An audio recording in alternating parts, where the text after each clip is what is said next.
Welcome to the StrongTeams.com podcast, where we help leaders build strong teams. Teams built on empathy, understanding, and trust, where every team member feels valued and contributes at the highest level possible. Welcome to the StrongTeams.com podcast. My name is Steve Neesmith. And I'm Rodney Cox. And Rodney, our guest today is Chris Turner. Chris serves as Communications Director for the Tennessee Baptist Mission Board. In addition to decades of work in corporate media relations, Chris has worked in 37 countries as a magazine correspondent and is also a former sportswriter. He has a degree in journalism, 2 master's degrees, and he's done extensive research on internal communications as it relates to leadership. Today, Chris teaches organizational and cultural communication on the university level, which is why we're excited to have him on as a guest today. Chris, thank you for joining us today on the StrongTeams.com podcast. Hey, it's my pleasure. I'm glad to be here. And Chris, let me add my welcome. We're grateful that you're on the show today and can't wait for you to transfer your wisdom and knowledge to all of our listeners here. And even in our preamble, I'm going like, man, what an intriguing guy. I'm like, I can't wait to learn a whole lot more about you. And yeah, I'd like to meet that guy too. And as we get started in our time today, before we get too much into business or down to business and talk about what your role is I'd really like to learn a lot more about you personally, so tell our listeners a little bit about yourself personally, your family background, maybe some of the countries that you lived in. I heard Steve mentioned you've been in 37 countries. So help our listeners understand you.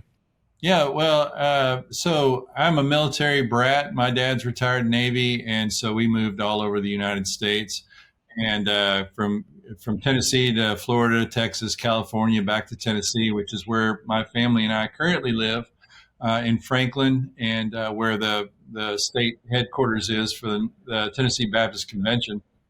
And I'm a graduate of Ouachita Baptist University. Journalism major, communications, and then have a couple of master's degrees in communications, corporate communications. And so we've got a daughter who's in college. She'll be a junior this year at college in Los Angeles. So I'm still trying to struggle with how in the world it is that we allowed our daughter to go away to 2,000 miles to college. She's our only child, so I think we're still adjusting to the whole empty nest syndrome thing. But I've been doing communications, journalism stuff for a long time. My wife and I lived in Panama for, Costa Rica for language school, and then Panama for 3 years, where I traveled all through Central and South America writing for the magazine. And then eventually we also lived in England, where I was communication director for teams in Prague, Istanbul, and Beirut. So we kind of covered about 18 time zones. And it's jet lag inducing, to say the least. Yeah, so Chris, that's incredibly intriguing. And, the empty nest syndrome, Elizabeth and I have been empty nesters now. We have a 34 and a 35-year-old, both married daughters, 4 grandbabies. So we've been empty nested for a long time. We started early. Elizabeth and I was 18. Elizabeth was 22. And so we started pretty early. But had our first child maybe 5 years in. So we know what that empty nest feels like. But is your daughter coming home often? Does she get to make that travel home, that 2,000 miles, or y'all pretty much having to do the old FaceTime and Zoom? Well, fortunately, we've gotten some really great airline deals, some companion passes, hit some off-peak, but she loves Southern California. She had no interest in coming home during the winter. When she would text us and tell us that it is like, it's cold today. It's 58 degrees and we're sitting at 22. And so I told her if she kept texting that way, I was cutting tuition off. We didn't want to hear about the weather in January in California. That's great. But it gives you a reason to go visit, right? It's like, hey, we're coming to visit you, sweetheart. And that would be our preferred. We love Southern California. It's an interesting place. It's a great place. Every place has some challenges, but I've just really enjoyed going out there. So it's a great place. I just had the opportunity to take Dr. Jeremiah's staff through the Leading from Your Strengths process, and I had an extra day. I couldn't get out the next day, so I had an extra day and had a young man that's in the military, maybe an hour north of there, and had an opportunity to go up the route right there on the coast. And what a beautiful, all the little towns. I just really enjoyed that as well. It's my first time really spending some time, quality time, kind of up the seaboard there. So that was awesome. So tell us a little bit more about your professional journey. We've heard a little bit of it, but tell us how you're connected to the the Tennessee Mission Board, and what your role there is as communications director, and what that really means. So when I graduated from college, I went straight from college to Southwestern Baptist Theological Seminary. And at that time, they had a communications master's. And so I felt like the Lord was leading me, and my wife had already been called into missions. She's actually a missionary kid from Argentina. And so Southwestern had a communications degree at that time. I've never a day felt like the Lord was calling me to pastor, certainly not to lead music. Nobody wants that. Or youth ministry. And kind of growing up, I was under the impression that that's who God called. I didn't know God called journalists. Probably a lot of other people don't believe that they call journalists either. God calls journalists either. But so my degree from Southwestern is primarily video production within that department. And so the plan was that I would get my degree, get my 2 years experience, and then we would be off to some foreign country. And it just didn't work out that way. It's how I became a sports editor for about 4 years. God just changed everything literally overnight, and I wound up becoming a staff writer at the International Mission Board. We moved to Richmond, and we thought that was fulfilling our call. And but within a few months, we really realized that our call actually was overseas, and the International Mission Board had an overseas correspondence program. And so we entered that process. We're appointed missionaries, and I was we were stationed in Panama, and I was the correspondent for the Commission magazine covering the Americas and the Caribbean Basin. I wound up on stateside assignment at Lifeway Christian Resources, and that's where the Lord just opened the door for me to become corporate media relations manager. And then there almost 7 years, I got a call back from the IMB and said, hey, would you be willing to throw some things in a crate and go back overseas? And my initial thought was, and this is verbatim, Lord, there's 8 billion people in the world. Can you not find somebody else to go to England? And apparently, the Lord's response was, I can, but I'm giving you that opportunity. And so we divested ourselves of everything a second time, threw some whatever was left in a crate, moved to England, and I was director of communications there for the 4 offices I mentioned. And then wound up, we came back. I was self-employed a couple of years, and then the opportunity opened for the Tennessee Baptist Mission Board. And I have a team of 12 people. We do web stuff, we do design stuff, we do marketing stuff, event. Our big annual state convention meeting, we have responsibility for planning that. I do crisis communication. I'm on the executive leadership team, and it's kind of that line that says, and duties as assigned. I find that sometimes winds up being the bigger responsibility of that job description than everything else that's above it. Chris, how many churches are in the state of Tennessee? How many churches is your organization responsible for supporting? Yeah, we relate to 3,200 Tennessee Baptist churches across the state, and the way we're divided across the state, we've divided the state into geographic regions. Each one of those geographic regions has what we call a harvest field leader. And it's almost, to translate that to more of a secular understanding, it'd be like a field rep. Those people live in that geographic region, like someone in Memphis, someone in Knoxville, someone in the Nashville area kind of thing. And so it really helps us, compress the space geographically to where, we have frequent contact with pastors and ministers. And so it's not like we're kind of holed up in headquarters, which we really don't see it. In fact, our building is called the Church Support Center. our mission is, as we see it, is to make Christ known by serving churches, which we have, on our logo. We serve churches, and we keep that message very much in front of our employees. Yeah, I know that you have a real insightful take on internal communication. In fact, you even teach, college courses on it. And so I'd love for our listeners to understand a whole lot more about your insights as it relates to internal communication and how it actually translates or relates to success in leadership. Well, I think a lot of people initially, when you hear that term internal communication, think, well, that's the internal publication that gives the HR update. It tells you, when the white elephant exchange is going to take place and all that, which, as important as the white elephant exchange is, internal communication really, to me, is at a higher level. And I think it's a lot where leaders kind of miss it. I think what I've seen and experienced is that leaders oftentimes don't understand that internal communication really ultimately is a culture that's established.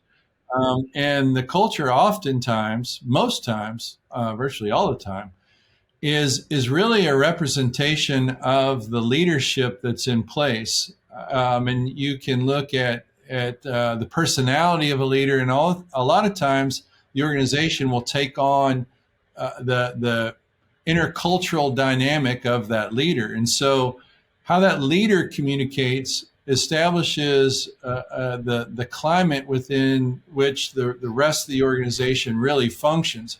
So if that leader is very much a command and control type of leader, that becomes the intercultural communication process, the internal communication process of the organization. Subordinates generally defer to leaders, and there's a lack of a collaboration. I mean, there's a time and a place for all leadership styles, but if you in an organization to be successful in communicating, all voices need to be heard. And a lot of times when that personality of a leader establishes the internal communication environment, I guess would be people are intimidated about giving their opinions or speaking up on a particular thing, or maybe an idea that could help, just because it's not generated from the top down, and that really becomes the internal communication climate. Yeah, so you talk about how leaders really need to begin with a good self-examination. And so when you talk about a good self-examination, help us understand what that means, and then how that translates once again to the leader then saying, okay, I've examined myself. Now how shall I live? Translate that. So, by default, so let's just say you're going cross-culturally in terms of like international cross-culturally. By default, we translate and interpret that culture through our own lens. So we bring our American perspective and the way things function and work here. A lot of times we expect them to work someplace else the same way. And if they don't, then we see it as, well, something's broke, something doesn't work, this isn't as efficient. The same is true culturally inside an organization.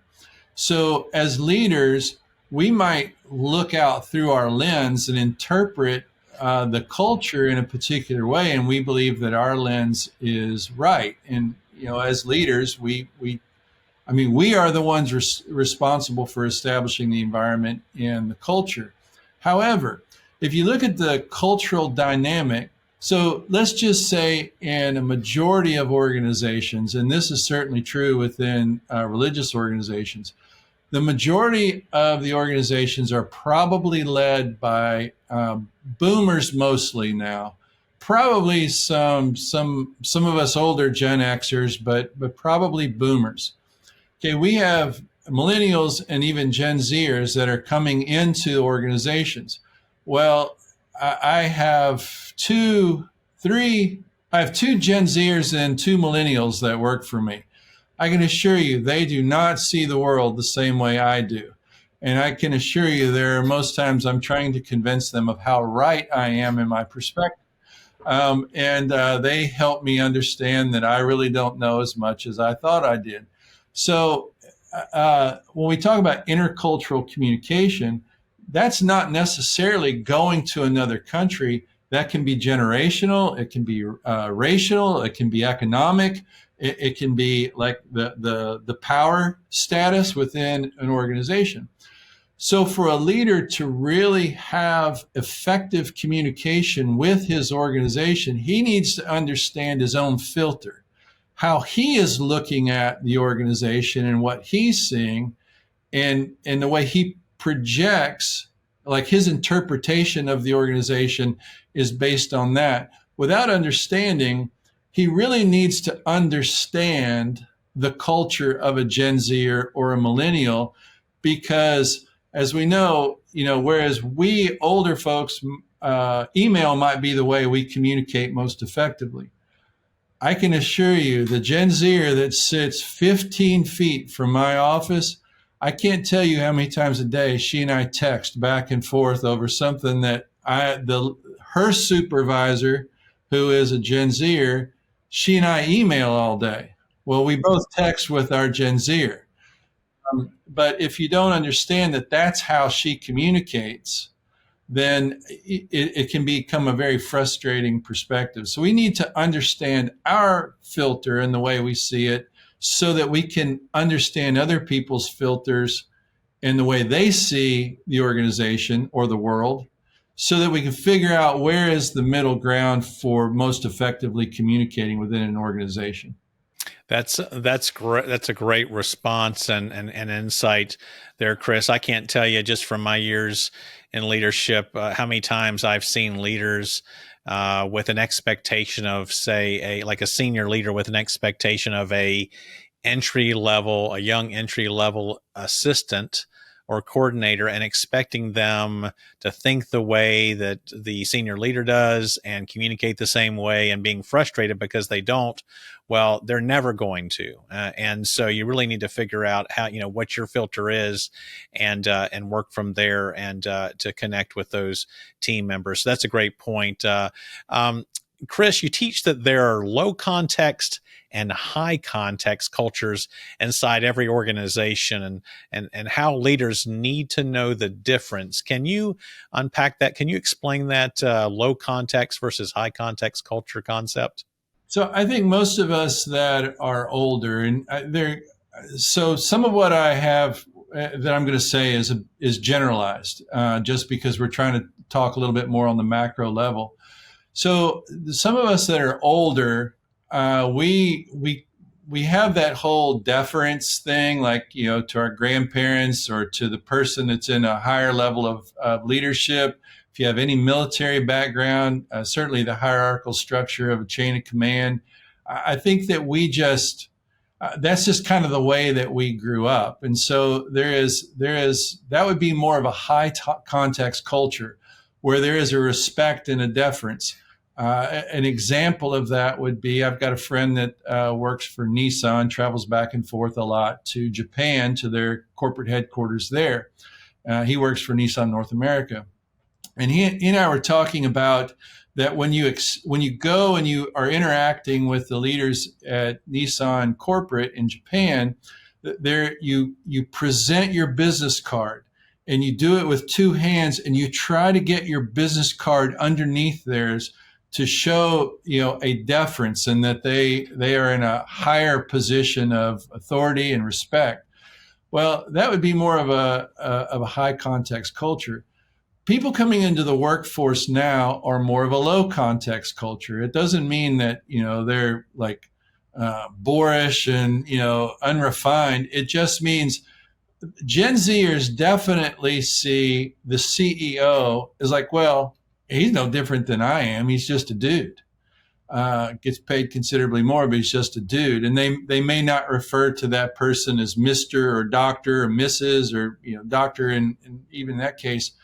And so there's just like, we're all equals. You just do something different. And that would be more of a low context culture. Well, when you have high context leaders relating to low context people, they can often feel like they're being disrespected, not really understanding that's just the way that, our culture rolls, especially on that, like a younger level. You look at the larger culture of where we are now, just in America. I mean, we have gone from probably being more middle on the vertical high low context scale to we would certainly be much lower on that scale today, just because the informality in our culture, and that informality is moving into our organizations. Chris, we're talking about communication as it relates to leadership today. So I'm going to change gears briefly and get down to the nitty gritty, as Nacho Libre would say. What does it look like? What exactly does it look like when a leader doesn't communicate well? How does that affect a team? Let's go right at it. Well, I think the first thing is that it creates an environment of uncertainty. People they don't understand what the leader wants, but they also live with the belief that the expectation is there, that they know that they should know.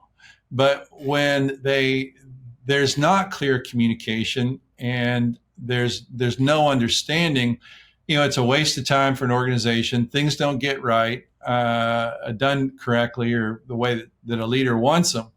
Also, the other thing, and I've seen this, I've experienced it, the leader can believe that a subordinate is being insubordinate, or that they're not a good employee, and so that employee gets written off, and they may actually be a very good employee. They just don't understand what it is that's expected of them, and so that clarification is just not part of the conversation. So I think that's the one thing.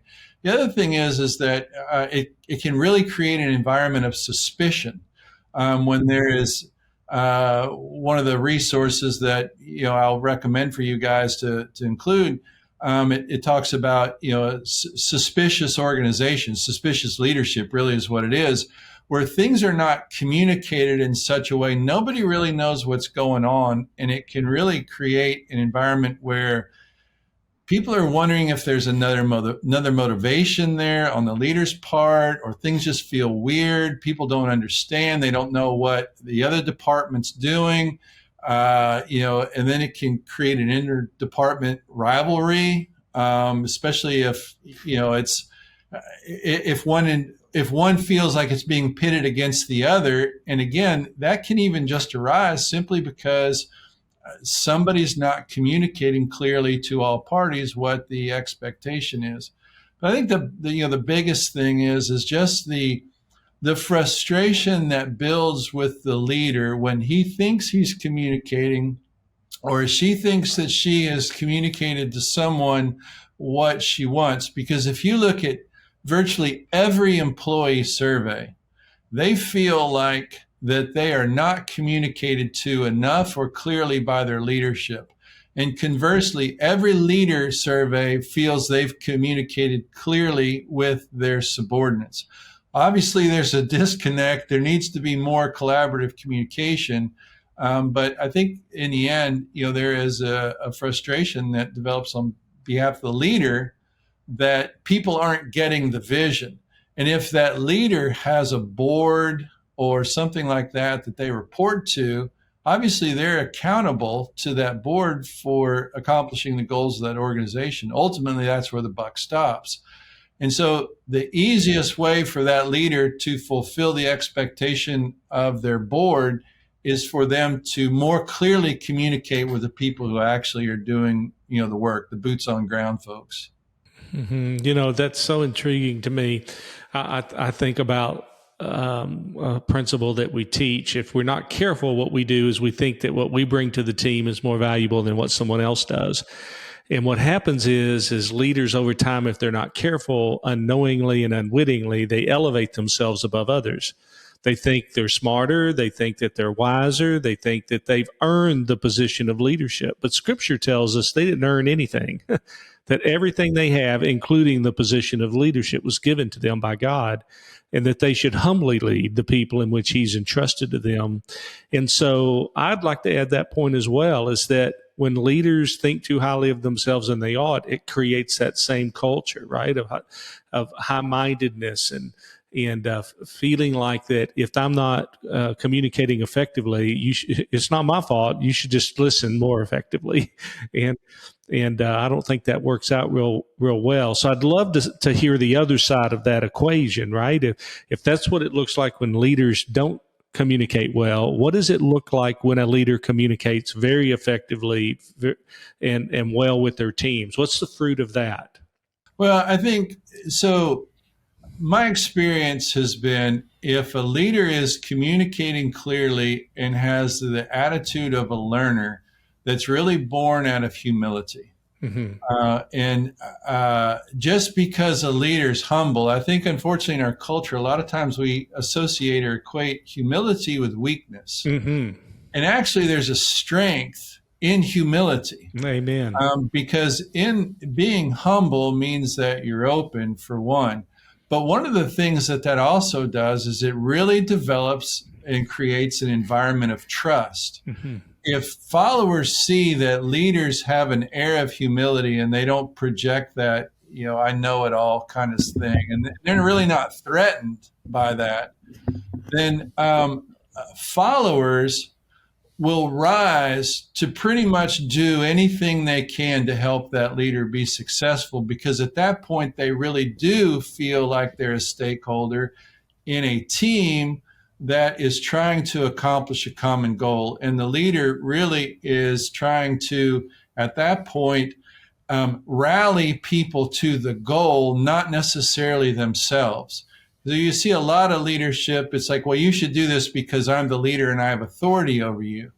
Mm-hmm. But and even in that environment, when there is that humility and the trust develops, subordinates recognize that the guy or the gal who is the supervisor, they're ultimately the one who has to make the final decision. So they recognize that and they support that because they have been a part of the process of reaching the goal. Mm-hmm. And when everybody wins, the leader obviously wins, but more than that, people feel like they've had a stake in the outcome. Mm-hmm. And if you want to increase employee retention and employee connectedness, and this goes back to what Steve mentioned about the research that I did, if you want to increase those two things, employee loyalty, employee connectedness, employee commitment to whatever it is, help them feel that they're a part of it. And the best way for that to happen is for a leader,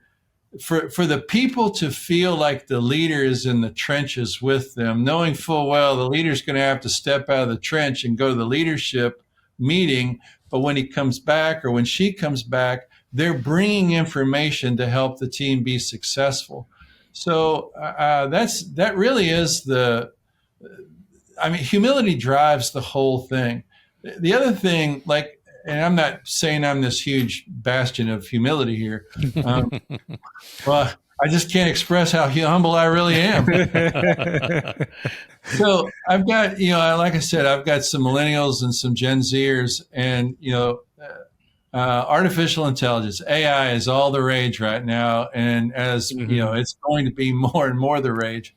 But I've got one person on my team who's my production manager. He's about 31 years old, and he just has grabbed a hold of this, and he's using it to edit audio and video. He's using it to craft email responses and all kinds of stuff. And so I'm like, okay, I need to learn me some of their AI. And so I've just been asking him, questions about it. And I think he thinks it's really cool that he's teaching the old guy how to use it. And he's enthusiastically doing it. And I'm telling you, it's like getting the Cliff's Notes on it, because it saves me all the hassle of trying to figure out the nuance. because in 5 minutes or less, he's got me up and running, and now I'm doing all kinds of stuff with it.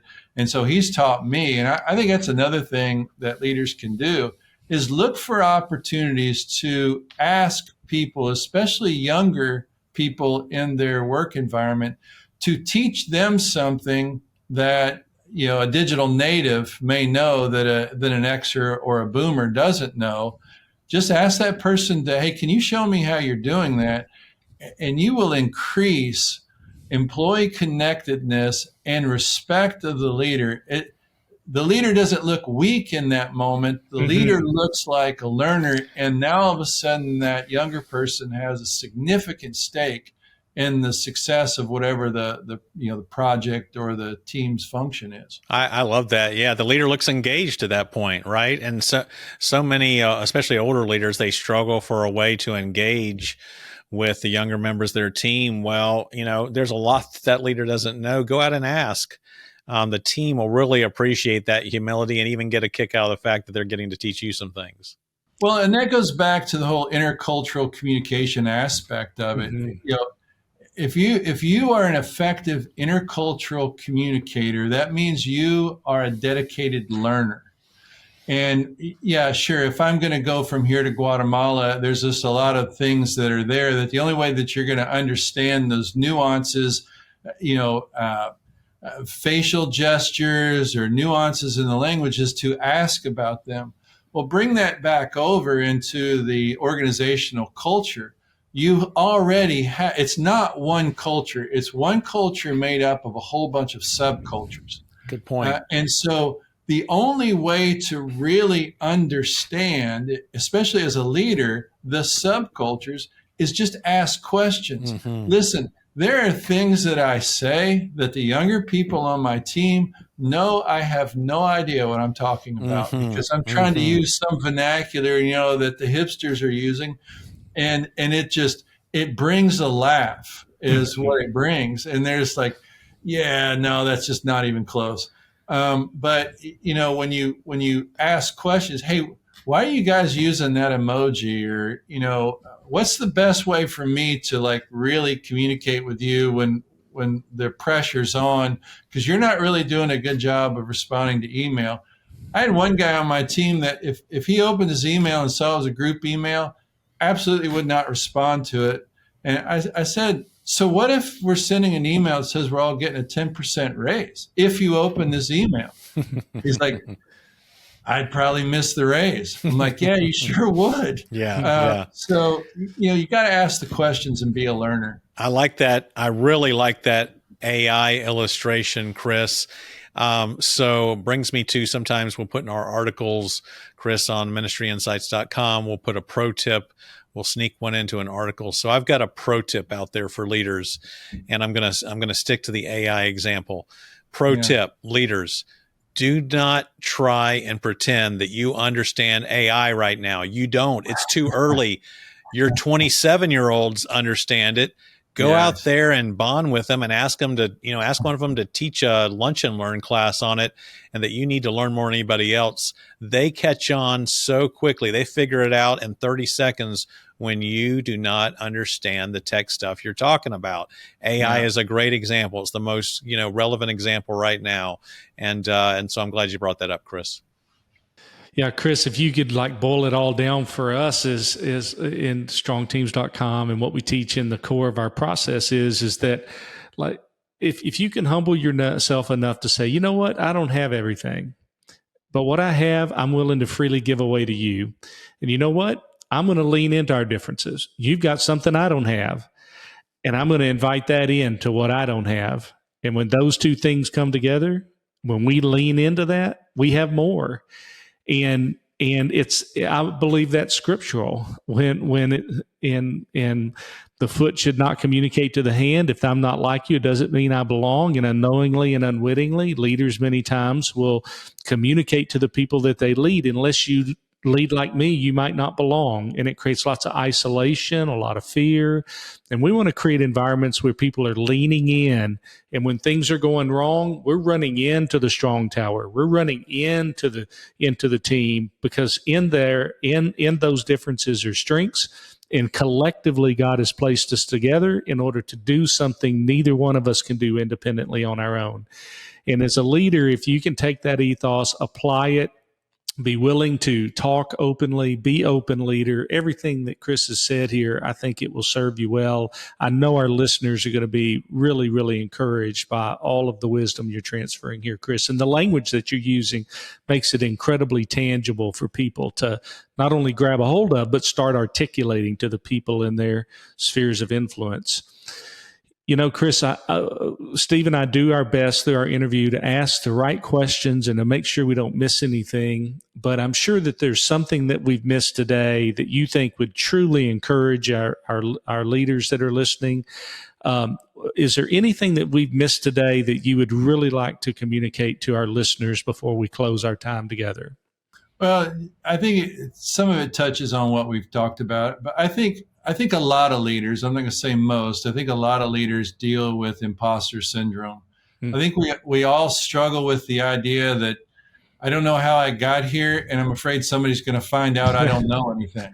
That's and good. So when we are looking, like trying to discern what our filter is and how we see the world, I really think we need to ask our question, how deeply am I having to deal with the imposter syndrome, that somebody's going to find me out?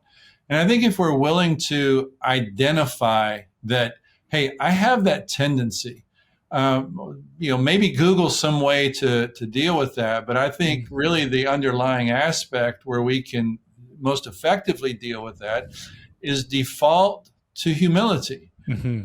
The truth is, we don't know everything. I mean, in fact, if we knew everything, if I knew how to do the web, if I knew how to do event planning, if I knew how to do graphic design, then why would I need to hire anybody else to do that? Mm-hmm. So it's like, I know enough about graphic design to have an intelligible conversation with my designers, but at the end of the day, they're the ones who dabble in that every day. And so when I walk over and ask a question, why did you do that way? It's an opportunity to learn something to enhance the conversation in the future. It's an opportunity to empower them. And it's like reinforcement for myself. Mm-hmm. I don't have to pretend that I know everything. I don't have to be the imposter. Mm-hmm. I need to know what I need to know, and I need to lead well. And oftentimes the role of the leader is to move barriers for good people to be able to accomplish what their responsibility is. Amen. And that goes huge distance with the folks that work for us. And they respect it and they work harder for it. It's almost like addition by subtraction. Mm-hmm. And this is biblical. I must decrease and they must increase. Mm-hmm. And, the more that we just grab and work towards humility and ask the Lord for that in our leadership positions, the Lord will bless that, because I think we'll see that our subordinates respond with humility. We just did an interview not long ago with a guy named Tom Harper from biblicalleadership.com, and he called it truth telling. It's like, as a leader, if you just start telling the truth about your insecurities and your inefficiencies and the places, just like you said, I don't know how I got here, but I'm going to do the best with what I have. And that space of honesty, once you tell the first truth, the second truth will follow, and it'll liberate you as a leader. And I think that's a lot of the same space that you just talked about. I'm sure as you teach these college courses and as you teach ministers and leaders all around the country or all across Tennessee, I'm sure you have some resources that you could maybe point our listeners to. What are a few resources you might point them to that they could get their hands on that could really help reinforce the principles you've shared today? Yeah, so a couple of great resources. The one I'm talking about for the organizational communication class that I teach is a book called Courageous Communications. And really, it's about 6 pages each chapter that really talks about a principle, whether that's a juxtaposition of like collaborative versus, command type of organizations. It goes through like 8 different organizational styles. And then there's several case studies which are excellent and so apply that principle. Very accessible as far as its reading. It doesn't read, it doesn't bog down, and it's really good. Second book that I highly recommend is a book called Extreme Ownership, which is actually written by two Navy SEALs that served during the Battle of Ramadi. It begins with humility. So it's a secular leadership book, but whether they know it or not, there's so many solid biblical principles in that. Third little book that you could easily read on like if you were flying from Nashville to Dallas and back, you could easily read this book. It's a little book called Foreign to Familiar. And it is written from a cross-cultural perspective. However, it basically there's a intercultural communication theory called Hofstede's hierarchy, and this is really like the dime version of that, very practical and readable. And then there's a textbook that you guys will put in a link that is called Intercultural Communication.